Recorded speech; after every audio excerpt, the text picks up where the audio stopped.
नमो नमः। आप सभी को सादर प्रणाम।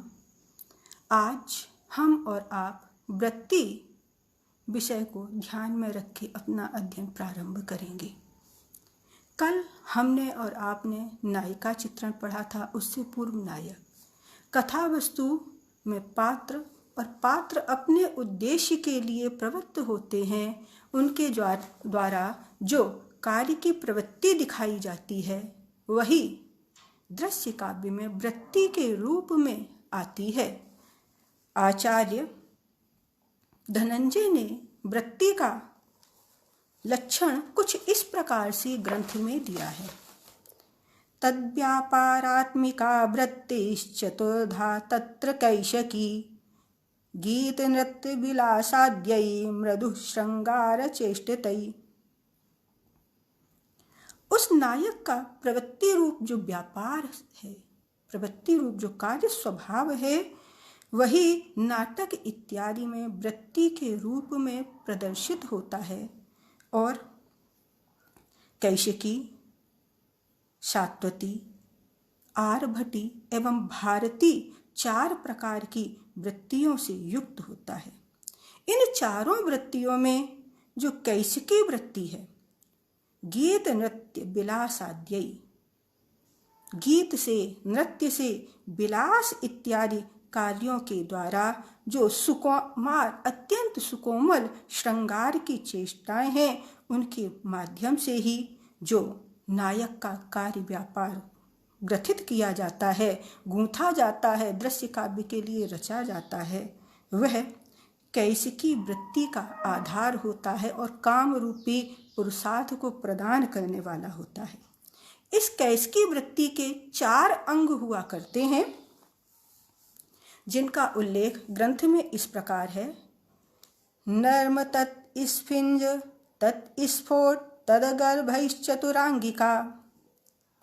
वह कैशिकी वृत्ति नर्म से, तत् स्फिंज तत् स्फोट तद्गर्भ, यहाँ सभी जगह नर्म शब्द का संयोजन किया जाएगा, तो वह कैशिकी वृत्ति नर्म से, नर्म स्फिंज से, नर्म स्फोट से और नर्म गर्भ से 4 अंगों से संबलित हुआ करती है, 4 अंगों से युक्त हुआ करती है। उस कैशिकी वृत्ति में नर्म का क्या लक्षण है? ये लक्षण 10 रूपक में इस प्रकार से आया है। वैदग्ध क्रीडितं नर्म श्रियोपच्छन्दनात्मकं हास्येनेव सशृंगार भयेन विहितं त्रिधा आत्मोपक्षेप संभोग मानै श्रृंगार्यपि त्रिधा शुद्धमंगं भयं द्वैधा त्रिधा वाग्वेश चेष्टितैः सर्वं सहास्यमित्येवं नरमाष्टादशध्योदितं। प्रिय को प्रसन्न करने वाली चातुर्य से युक्त जो क्रीड़ा है, हास परिहास युक्त कथन है, वही नर्म होते हैं। और ये नर्म कैशिकी वृत्ति में 3 प्रकार से सृजित किए जाते हैं, 3 प्रकार से दिखलाए जाते हैं। प्रथम हास्य के साथ किया गया नर्म, द्वितीय श्रृंगार समन्वित हास्य के साथ किया गया नर्म, और तृतीय भय से युक्त हास्यमय नर्म। तो इनमें जो द्वितीय है, श्रृंगार समन्वित हास्यमय नर्म, यह 3 प्रकार का होता है। आत्मोपक्षेप अर्थात नायक नायिका के द्वारा स्वयं प्रणय निवेदन, संभोग जहाँ संभोग नर्म, जहाँ संभोग की इच्छा से दिखाई जाए, और मान नर्म, जहाँ अपराध किए हुए नायक के प्रति नायिका मान से युक्त नर्म का प्रदर्शन करती है। वहीं भय मिश्रित जो नर्म है, वह 2 प्रकार का हुआ करता है। शुद्ध भय मिश्रित नर्म एवं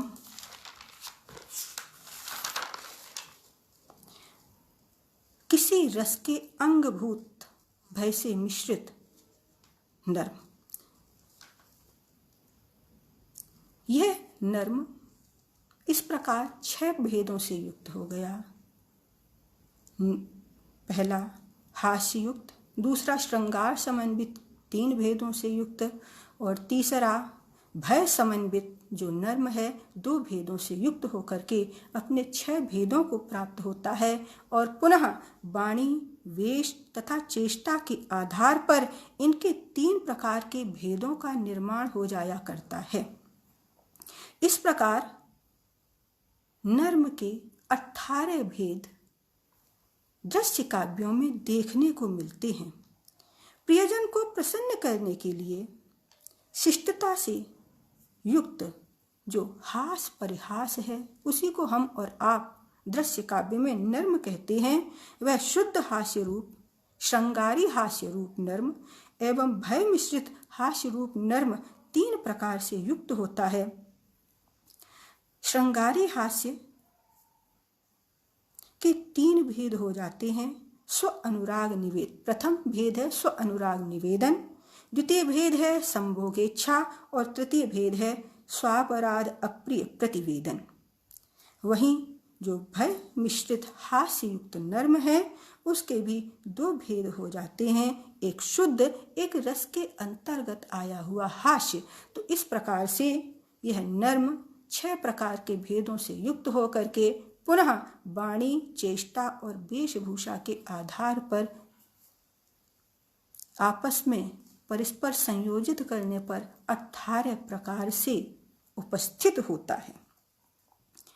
नर्म के अनंतर कैसकी वृत्ति का दूसरा अंग है नर्म स्फिंज। इसका लक्षण ग्रंथ में इस प्रकार दिया है, नर्म स्फिंज सुखारंभो भयांतो नव संगमे। कैसकी वृत्ति के द्वितीय अंग के रूप में नर्म स्फिंज का उल्लेख प्राप्त है, जिसका प्रारंभ तो सुख से हो किंतु समाप्ति भय के साथ हो। वहाँ नर्म स्फिंज नाम का नर्म भेद, कैसकी वृत्ति का भेद निर्मित हुआ करता है।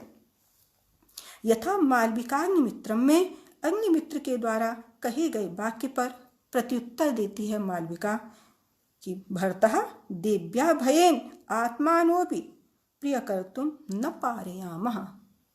महारानी के भय से में अपना प्रिय करने में, तो यहाँ नर्म स्फिंज है, क्योंकि शुरुआत तो प्रारंभ तो प्रसन्नता के साथ है, किंतु उस कथन का समापन भय के साथ हो रहा है, इसलिए नर्म स्फिंज का निर्माण होता है।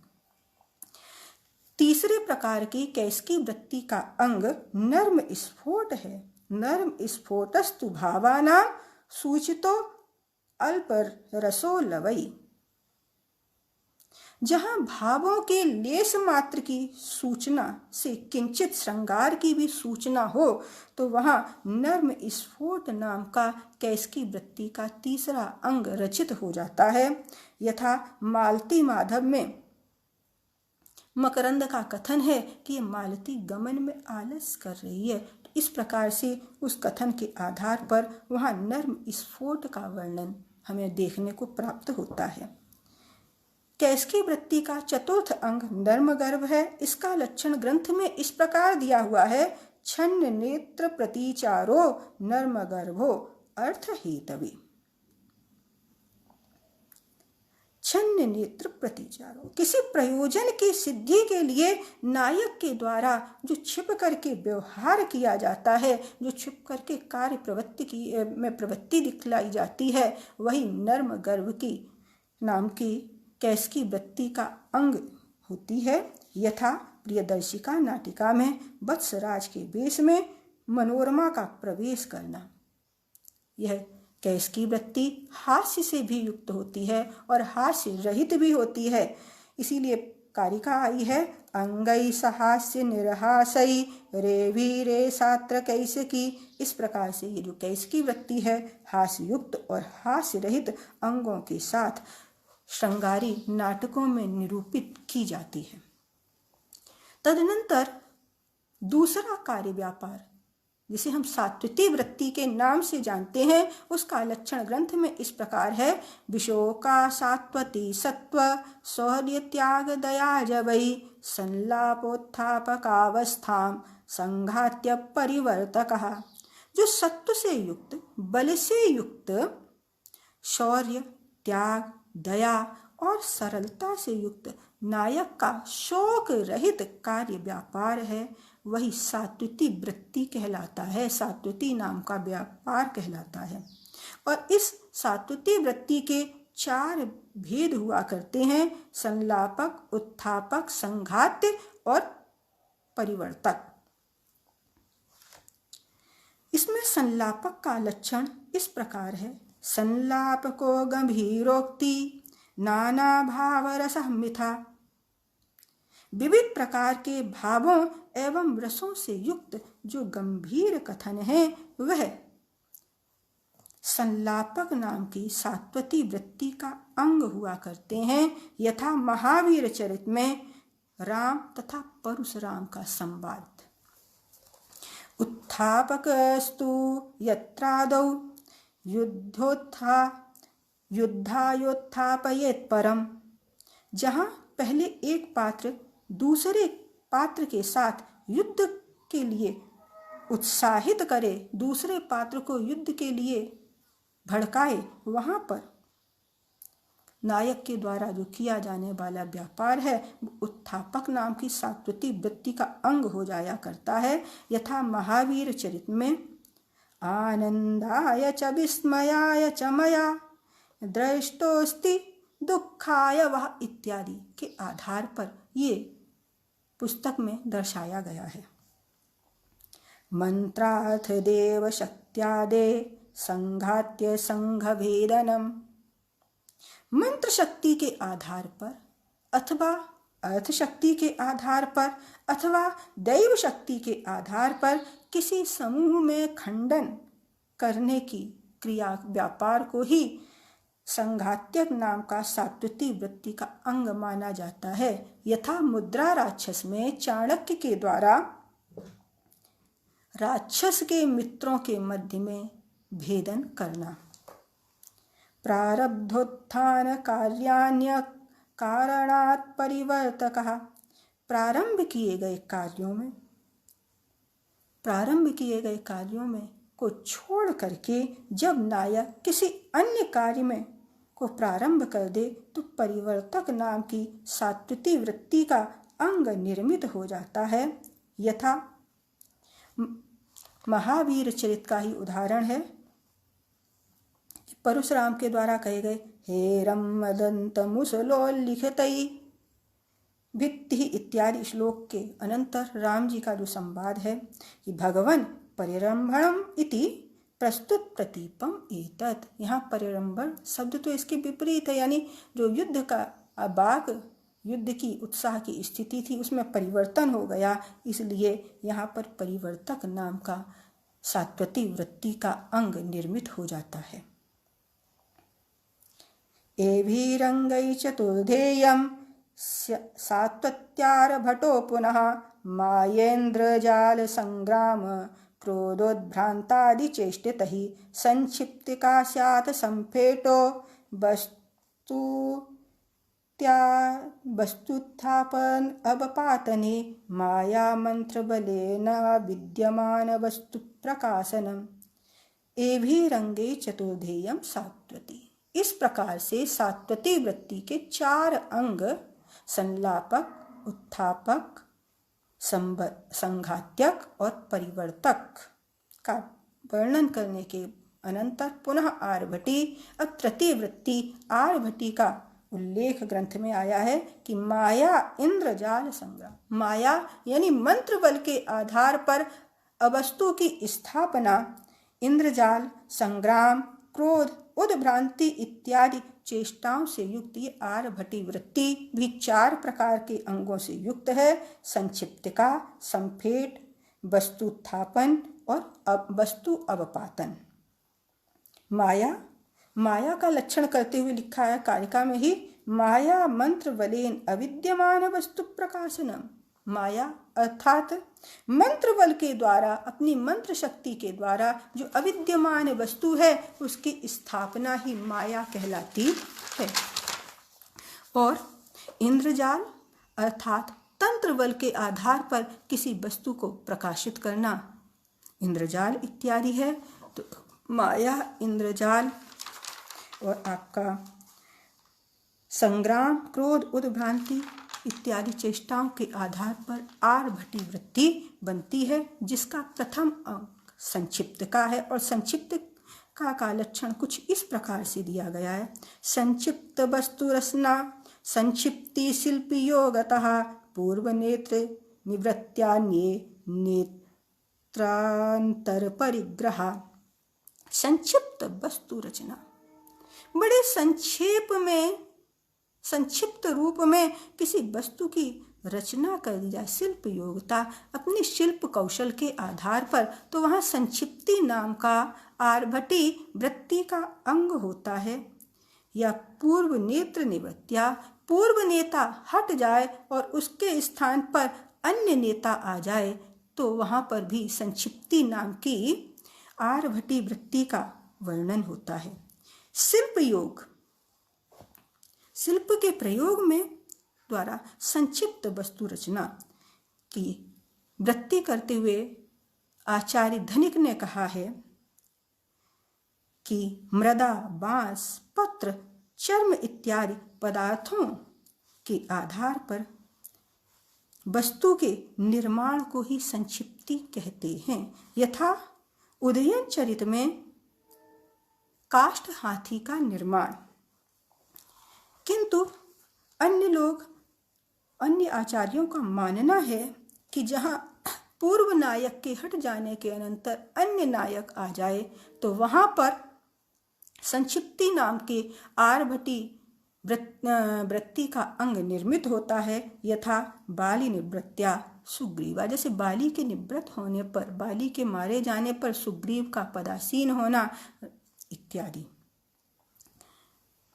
तदनंतर आर्भटी का दूसरा अंग संफेट, जिसका लक्षण इस प्रकार है। संफेटस्तु समाघात क्रुद्ध संरब्धयोर्द्वयो।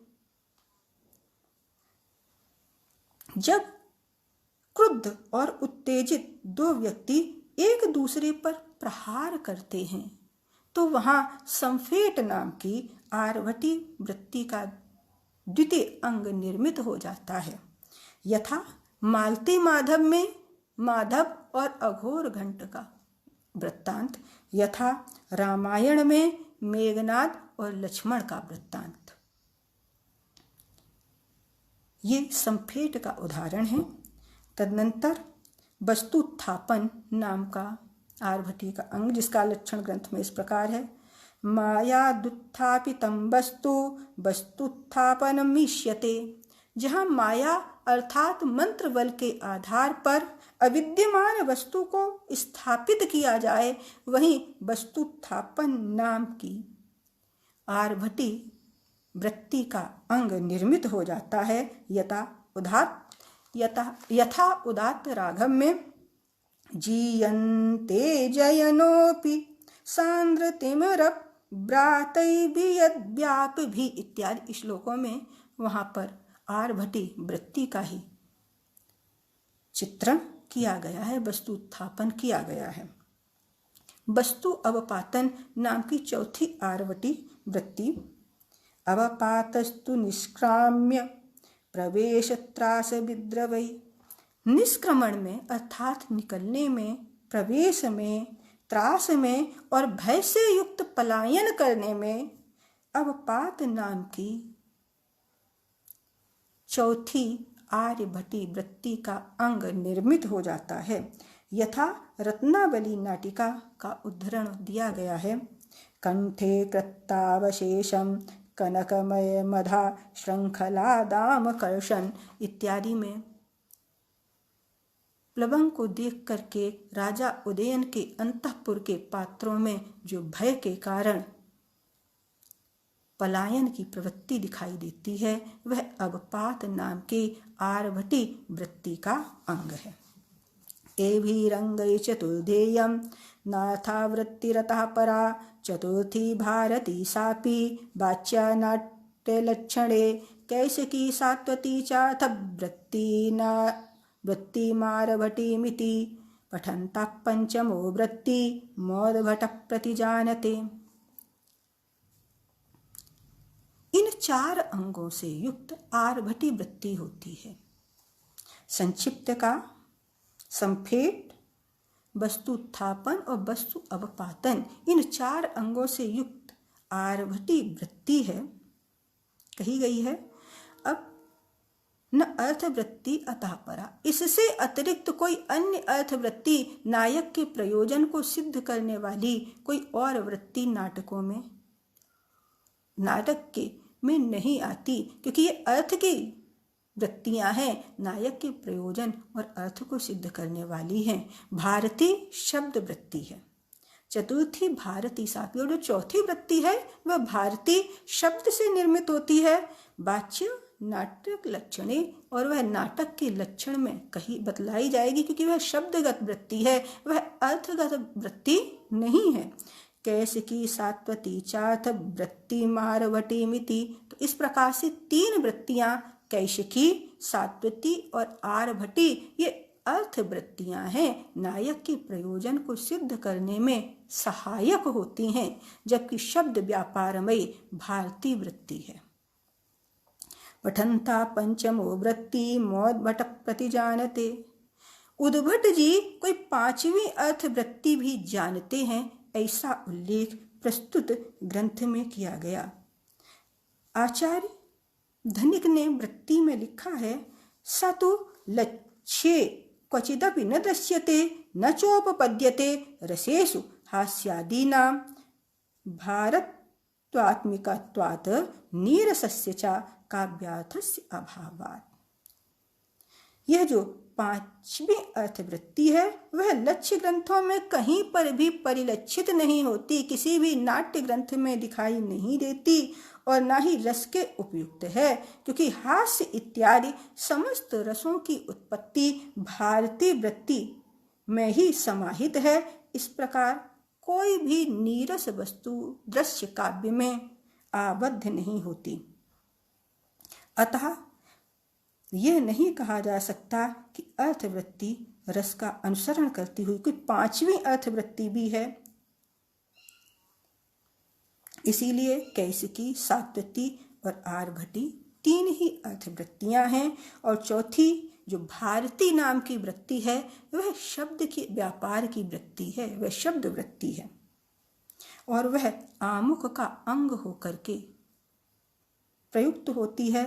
भाव प्रकाशकार शारदा तनय जी ने उद्भट के सिद्धांत को उद्धृत किया था, जो कि ग्रंथ में नीचे दिया हुआ है। मैं श्लोक आपके सामने पढ़ देती हूँ। भारती सात्वती चैव कैशक्यारभटीति च औद्भटा पंचमीमर्थ वृत्ति च प्रतिजानते।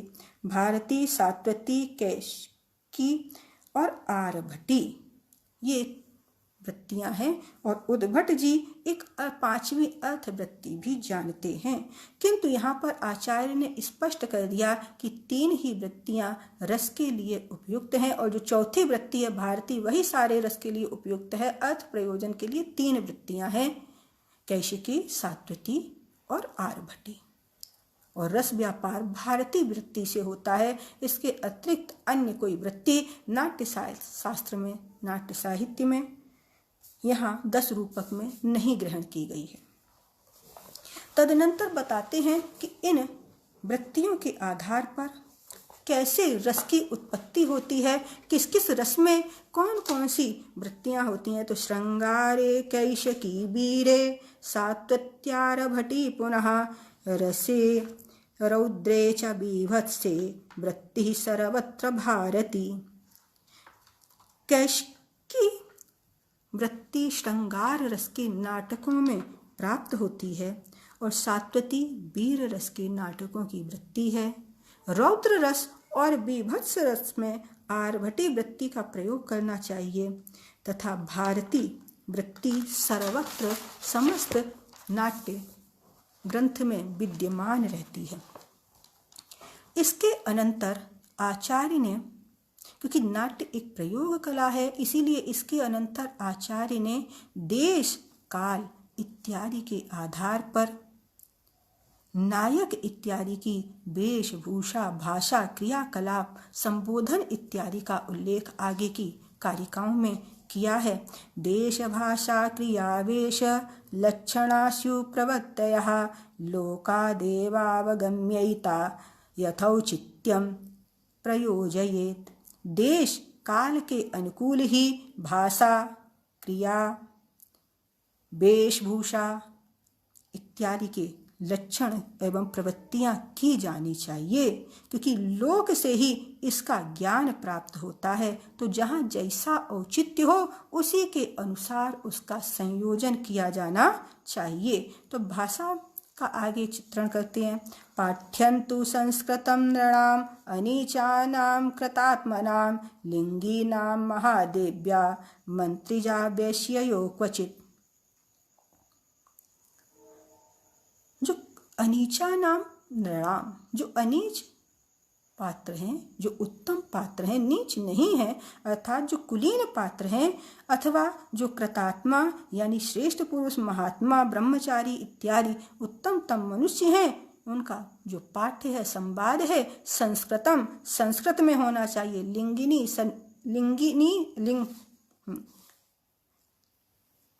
सन्यासियों का संवाद भी संस्कृत में होना चाहिए। महादेव्या जो महारानी है, उनका संवाद संस्कृत भाषा में हो। मंत्रिजा मंत्री का और मंत्री पुत्री का संवाद भी संस्कृत भाषा में निबद्ध करना चाहिए। और क्वचित वैश्या, कहीं कहीं वैश्या के संवाद भी संस्कृत भाषा में होने चाहिए। स्त्रीणां तु प्राकृतं प्रायः सौरसैन्याधमेषु च। अधिकांशतया स्त्रियों के संवाद प्राकृत में सौर सैनी और अधम पात्रों के संवाद सौर सैनी में होने चाहिए। अधिकांशतया स्त्रियों के संवाद प्राकृत में होने चाहिए। प्राकृत यानी जो प्रकृति से उत्पन्न हुई है, प्रकृति अर्थात संस्कृत से जो उत्पन्न होने वाली भाषा है, उसी को हम और आप प्राकृत कहते हैं। तो इसीलिए स्त्रियों के संवाद प्राकृत में और जो अधम पात्र हैं उनके संवाद सौर सैनी भाषा में होनी चाहिए। पिशाचात्यंत नीचानां पैशाचं मागधं तथा यद्देशं नीचपात्रं यत्तद्देशतस्य भाषितं कार्यतश्चोत्तमादीनां कार्यो भाषा व्यतक्रमः। पैशाची भाषा अत्यंत निम्न वर्गीय पात्रों के द्वारा प्रदर्शित करवाई जानी चाहिए। जिस देश का वह नीच पात्र है, उसी देश की भाषा वह बोलेगा, उसी देश का भाषा में उसका संवाद होना चाहिए। और कार्यवशात जो उत्तम पात्र हैं, वह भी अपनी भाषा स्वरूप में कहीं परिवर्तन कर सकते हैं। तदनंतर पात्रों का संबोधन कैसे करना चाहिए, इसका उल्लेख ग्रंथ में हमें और आपको प्राप्त होता है। तो भगवन्तो वरैर्वाच्या विद्वद्देवर्षिलिंगिना विप्रामात्याग्रजाश्चार्या नटीसूत्रभृतैमिथः रथिसूतेन चायुष्मन् पूज्य हि शिष्यात्मजानुजः वत्सेति तातः पूज्योऽपि सुगृहीता विधस्तु तैः। भगवन्तो वरैर्वाच्यः विद्वद्देवर्षिलिंगिना, विद्वानों को, देवर्षियों को, सन्यासियों को, जितने श्रेष्ठ लोग हैं उनके लिए भगवन इस प्रकार का संबोधन कहना चाहिए। ब्राह्मण, मंत्री और जो अग्रज हैं, बड़े भाई इत्यादि हैं, उनके लिए आर्य संबोधन करना चाहिए। नटी सूत्र भृतौ मिथा, और नटी के द्वारा भी सूत्रधार को आर्य संबोधन करना चाहिए। रथी सूतेन चायुष, सूत के द्वारा, सारथी के द्वारा, रथ हाँकने वाले के द्वारा जो महारथी है उसको आयुष्मान ऐसा संबोधन किया जाना चाहिए। पूज्य शिष्य मजानुजा, पूज्य लोगों के द्वारा शिष्य पुत्र एवं छोटे भाई इत्यादि को वत्स ऐसा संबोधन दिया जाना चाहिए। और उन शिष्य इत्यादि के द्वारा अपने पूज्यों को तात या सुग्रहित नाम ध्येय इस प्रकार का संबोधन देना चाहिए। भावानुगेन सूत्री चा मर्सित्येतेन सोऽपि चा।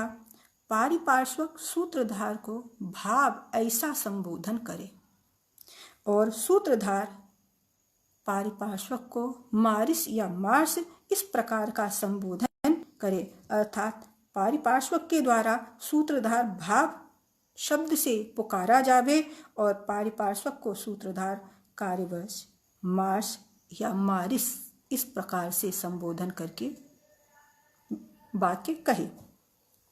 देवः स्वामीति नृपतिर्भृत्यै भट्टेति चाधमयि आमन्त्रणीया पतिवज्येष्ठा मध्यमाधमयि स्त्रियः समाहरेति प्रेष्या च हञ्जे वेश्याञ्जुका तथा कुट्यन्यात्तेत्यनुगते वाजरति जनैः विदूषकेण भवति राज्ञो चेटीति शब्द्यते।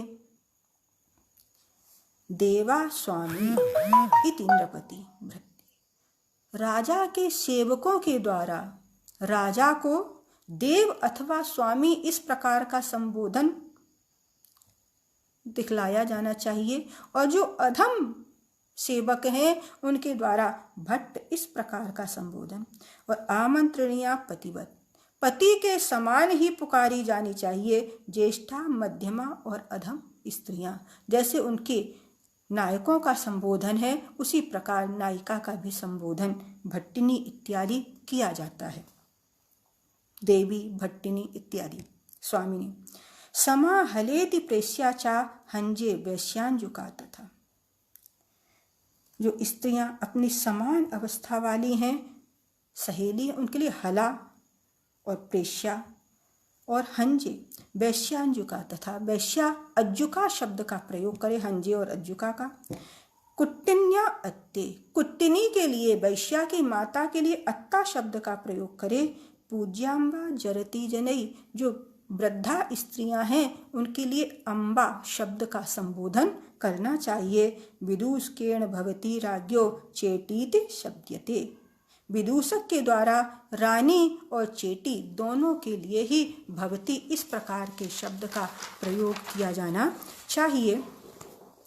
चेष्टा गुणोदाहृति सत्वभावात् अशेषतो नेत्रदशा विभिन्नान् को वक्तुमीशो भरतो न यो वा न देवः शशिखण्डमौलिः।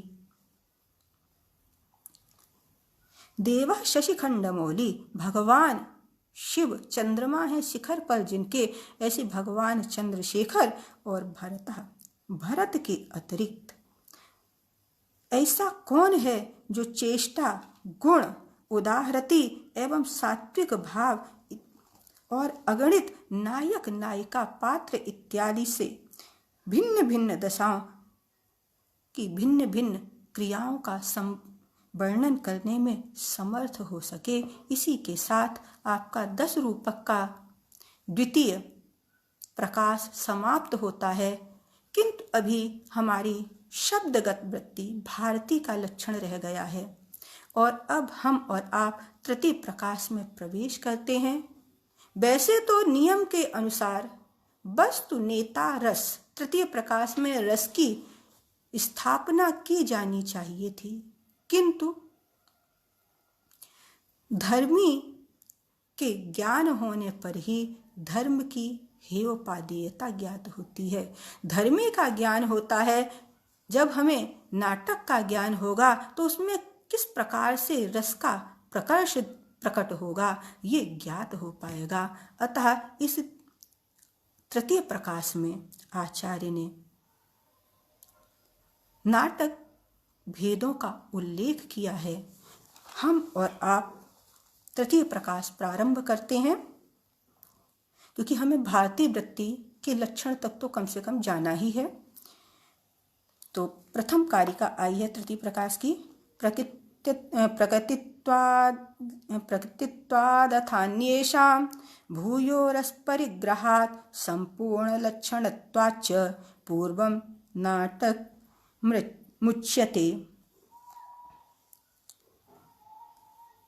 प्रकृतित्वात् अथ अन्येषां, अन्य समस्त प्रकार के रूपक भेदों की प्रकृति होने के कारण, क्योंकि समस्त प्रकार के नाटकों की प्रकृति होने के कारण ही, अत्यधिक रस से परिपूर्ण होने के कारण, दृश्य काव्य के समस्त लक्षणों से संबलित होने के कारण सर्वप्रथम नाटकम उच्यते, नाटक को ही कहते हैं, नाटक के लक्षण के ही प्रकट करते हैं। तो नाटक में सर्वप्रथम पूर्व रंग का विधान प्राप्त होता है और पूर्व रंग का लक्षण यहाँ ग्रंथकार ने 10 रूपक में भी दिया है। पूर्व रंगम विधायादौ सूत्रधारे विनिर्गते प्रविश्य तद्वत्परः काव्यार्थं स्थापयेन् नटः। पूर्व रंगम विधायादौ, सर्वप्रथम नाटक में पूर्व रंग का ही विधान किया जाना करके सूत्रधार विनिर्गते निकल जाए, प्रस्थान कर जाए, मंच से चला जाए। तदवत, उसी के समान अपरः, जो दूसरा नट है, अपरा नटः, अन्य नट आकर के काव्यार्थम स्थापयेत्, काव्य के अर्थ की स्थापना करे। सर्वप्रथम पूर्व रंग का, मंच का विधान करके, पूजन करके, जो सूत्रधार है विनिर्गते निकल जाए, मंच से निष्क्रमण कर जाए। तदनंतर उसी के समान जो अन्य नट है प्रवेश करके जो काव्य की कथा वस्तु है उसकी स्थापना का कार्य करता है। तो दिव्यमर्त्यो वा तद्रूपो मिश्रमन्यतरस्तयो सूचयेद् वस्तु बीजं वा मुखं पात्रमथापि वा। दिव्य रूप में अथवा मानवीय रूप में वस्तु की सूचना दे। अगर मिश्रित कथा वस्तु है तो दिव्य अथवा मानव किसी भी रूप को धारण करके वस्तु की सूचना दे। अगर दिव्य वस्तु है तो वह स्थापक भी दिव्य रूप में आकर वस्तु की स्थापना करेगा, और अगर मानवीय कथा वस्तु है तो मानव के रूप में आएगा। किंतु यदि मिश्रित है तो किसी भी रूप में आकर के कथा वस्तु की स्थापना करेगा। सूचयेद् वस्तु बीजम वा मुखम पात्रम अथापि वा। वह बीज के आधार पर, कथा वस्तु के आधार पर अथवा पात्र के आधार पर उस कथा वस्तु की सूचना देता है। रंगम प्रसाद्य मधुरै श्लोकै काव्यार्थ सूचकै ऋतुं किंचित उपादाय भारतीं वृत्तिमाश्रयेत्। काव्य के अर्थ की सूचना देने के लिए वह स्थापक मधुर श्लोकों के माध्यम से सामाजिकों को प्रसन्न करते हुए ऋतु के आधार पर भारतीय वृत्ति का आश्रय लेकर के ही उस नाट्य वस्तु की स्थापना करता है। अब भारतीय वृत्ति का लक्षण आ गया। भारती संस्कृत प्रायो व्यापारो नटाश्रयः भेदै प्ररोचना युक्तै बीथि प्रहसना मुखै। नटों के द्वारा प्रयुक्त होने वाला अधिकांशतः संस्कृत का जो भाषा व्यापार है, भाषण संभाषण वाग व्यापार है, उसी को भारतीय वृत्ति कहते हैं। और यह प्ररोचना, बीथि, प्रहसन और आमुख 4 प्रकार के अंगों से युक्त होता है। पुरुष विशेष के द्वारा जो संस्कृत बाहुल्य वाग व्यापार है उसी की संज्ञा भारती हुआ करती है। उन्मुखीकरणम तत्र प्रशंसातः प्ररोचना। तो उस भारतीय व्यापार का प्रथम अंग प्ररोचना था। इस प्ररोचना का लक्षण इसी प्रकार से उन्मुखीकरणम तत्र प्रशंसातः प्ररोचना, जहाँ प्रशंसा के माध्यम से सामाजिकों का, दर्शकों का ध्यान मंच की ओर आकर्षित किया जाए, उनका उन्मुखीकरण किया जाए, वहीं प्ररोचना नामक अंग का निर्माण होता है।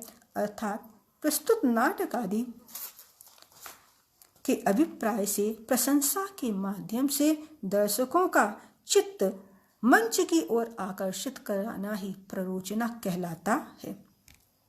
बीथि प्रहसनं चापि सप्रंगे विधास्यते, बीथ्यङ्ग्यान्मुखाङ्गत्वात् उच्यन्ते त्रैव तत्पुनः। सूत्रधारो नटी ब्रूते मारिसंबा विदूषकं, स्वकाल्यं प्रस्तुताक्षेपी चित्रोक्त्या यत्तदामुखम्। बीथि एवं प्रहसन यह इसी अध्याय में आगे विस्तार से प्रकाशित किए जाएंगे, किंतु बीथि के अंग ही आमुख के भी अंग होते हैं, अतः उन अंगों का यहाँ निरूपण किया जाएगा। प्रस्तुत विषय पर आक्षिप्त विचित्र कथनों के द्वारा नटी, पारिपार्श्विक अथवा विदूषक में से किसी पात्र से वार्तालाप करते हुए जब सूत्रधार के द्वारा बड़े ही पांडित्यपूर्ण चतुराई पूर्ण ढंग से रूपक को उपस्थापित किया जाता है, तो उसे ही हम और आप आमुख के नाम से जानते हैं। बीथि और प्रहसन को भारती का अंग ही नहीं अपितु अंश भी मानना चाहिए, ऐसा उल्लेख आचार्य अभिनव गुप्त जी ने भी अपने ग्रंथ अभिनव भारती में किया है। अंगत्वमिति अंशत्व प्राप्त्या इत्यर्था, अन्यथा यदि रूपमस्यांगत्वं प्राप्ता इत्युच्यन्ते तदा बीथि प्रहसनं च रूपक भेदः न तु रूपकस्यांगम्। आमुख तत्र स्यु कथोद्घात प्रवर्तकः प्रयोगातिशयश्चाथ बीथ्यङ्गानि त्रयोदशः। उस आमुख में कथोद्घात, प्रवर्तक, प्रयोगातिशय और बीथि के होने वाले 13 अंग हुआ करते हैं। स्वेतिवृत्त समं वाक्यम अथम स्वेतिवृत्तसमं वा यत्र सूत्रिणः गृहीत्वा प्रविशेत् पात्रं कथोद्घातो द्विधैव सा। अपनी कथा वस्तु के समान ही अपने वाक्य के समान जहाँ पात्रों सूत्रधार के द्वारा वाक्य कहे जाने पर पात्र प्रवेश करे, तो वही कथोद्घातक 2 प्रकार का होता है, एक वाक्य से और दूसरा वाक्य के अर्थ से। वाक्य से कथोद्घातक का उदाहरण रत्नावली नाटिका का आमुख है, जहाँ दीपन्यस्मादपि के आधार पर योगंधरायण नाम के पात्र का प्रवेश है। वहीं वाक्य के अर्थ से का उदाहरण बेणी संहार नाटक है, जहाँ सूत्रधार के द्वारा कहे गए निर्वाण वैरदहनात् प्रसमादरीणाम इत्यादि श्लोक को आधार बना करके भीम तथा सहदेव का मंच पर आगमन होता है। काल साम्य समाक्षिप्त प्रवेशस्यात् प्रवर्तकम, जहाँ किसी समय विशेष का आश्रय लेकर उस आश्रय के आधार पर पात्रों का प्रवेश मंच पर होता है, तो यही प्रवर्तक नाम का आमुख होता है। यथा आसादित प्रकट निर्मल चंद्रहासः इत्यादि के आधार पर भगवान राम का मंच पर आगमन हुआ करता है। एषो अयमित्युपाक्षेपात् सूत्रधार प्रयोगतः पात्र प्रवेशो यत्रैष प्रयोगातिशयो मतः। जहाँ सूत्रधार के वाक्य से सूचित होकर के जहाँ पर पात्रों का प्रवेश होता है, वहाँ प्रयोगातिशय नाम का आमुख निर्मित हुआ करता है। बीथी के अंगों का उल्लेख, क्योंकि आमुख में बीथी के 13 अंग हुआ करते हैं, जिनका उल्लेख है। उद्घात्य कावलगिते प्रपंच त्रिगते छलम वाक्य केली अधवले गंडम अवस्यंदित नालिके असत प्रलाप व्याहार मृदवानी त्रयोदशा। उद्घातक, अवगलित, प्रपंच, त्रिगत, छल, वाक्केली, अधिबल, अवस्यंदित, नालिका, असत प्रलाप, व्याहार और मृदव, ये 13 प्रकार के बीथी के अंग आमुख में समाहित होते हैं।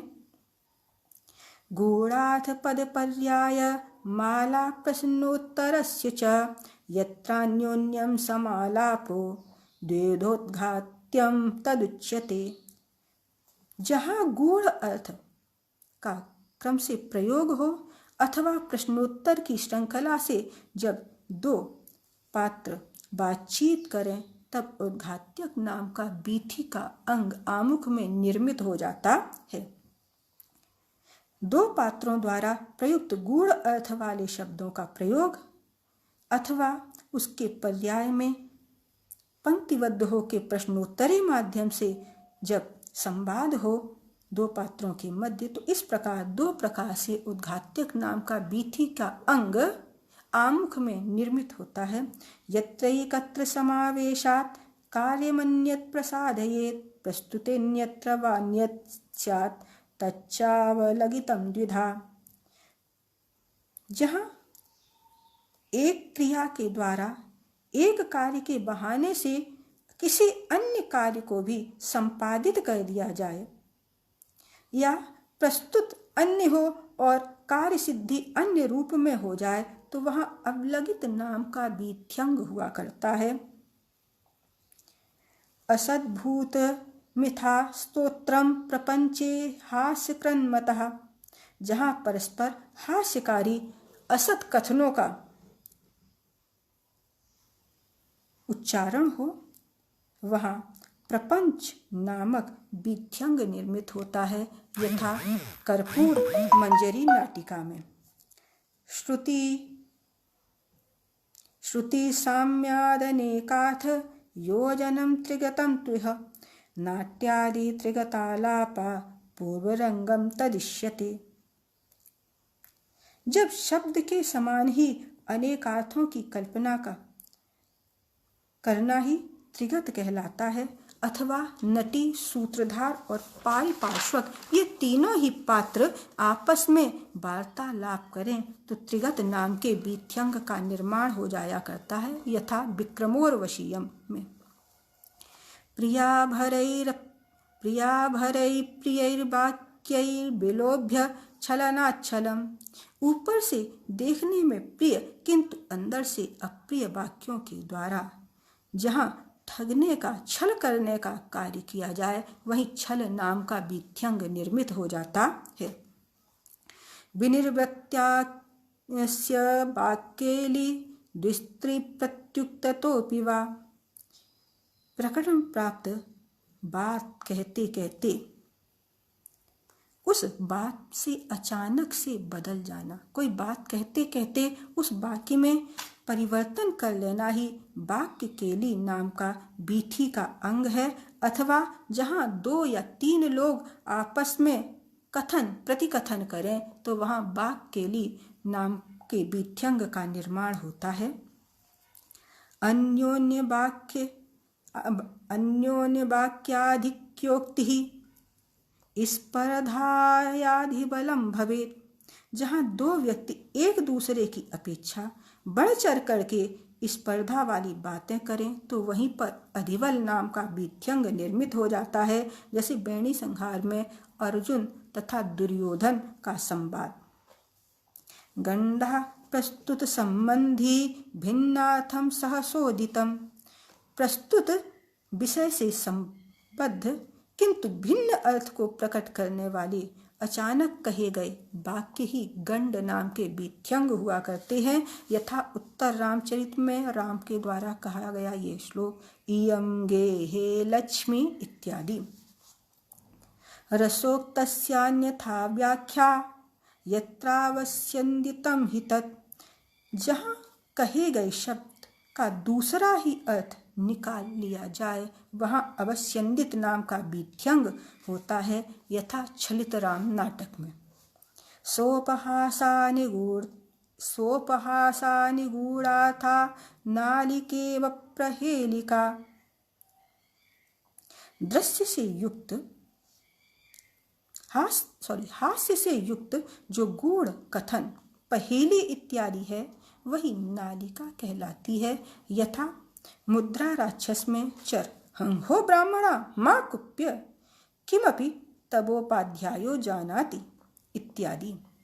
असंबद्ध कथा प्रायो असत्प्रलापो यथोत्तरः।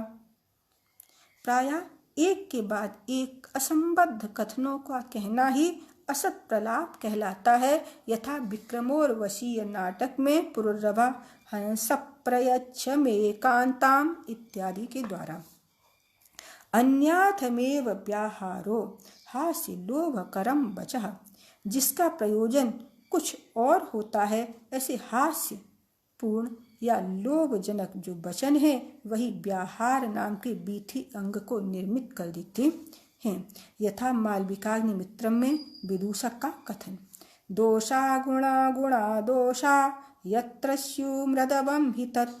जहाँ दोष गुण हो जाए और गुण दोष में परिवर्तित हो जाए वही मृदव नाम के बीथ्यंग का निर्माण होता है। यथा शाकुंतल में मेदच्छेद क्रसोत्तरम लघु भवेत् उत्थान योग्यम वपुः इत्यादि में मृगया रूपी प्राणियों के जीवन लेने वाले मनोविनोद को गुण के रूप में स्थापित किया गया।